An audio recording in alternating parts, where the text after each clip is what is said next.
Hi, Mr. P here and welcome to the channel. Today we're going to look at subject, verb and object in English grammar. Okay, so subject, verb, object languages. The following are examples of SVO word order in sentences. Of course, some languages don't follow the same as English. Have a look at sentence 1 and sentence 2 here from different languages.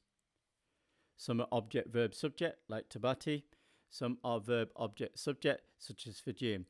This is if Google is to be believed.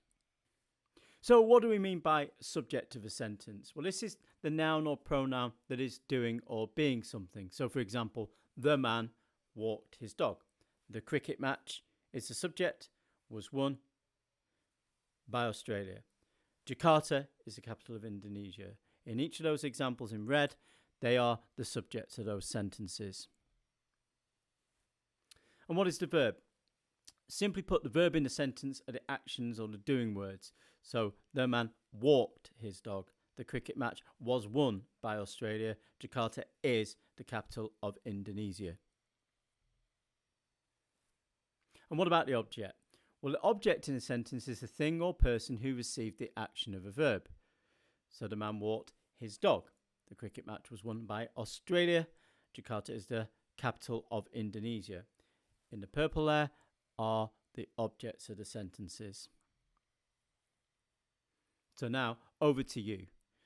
What I'd like you to do is to pause the video and to write these sentences down and have a go at underlining or highlighting the S, the subject, the V for the verb, and the O for the object. Pause the video now.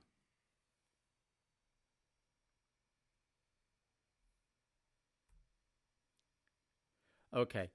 Well, let's see how well you did. In red, we have the subject. In orange, we have the verb. And the object is in purple. Take a moment to see whether you've cracked this and now understand what the subject, the verb, and the object of a sentence is and how to spot it. Okay, well, that's it for me for today. Please do have a really good day. Don't forget to subscribe and do check out other videos in the Microvideo series. Have a good day. Goodbye.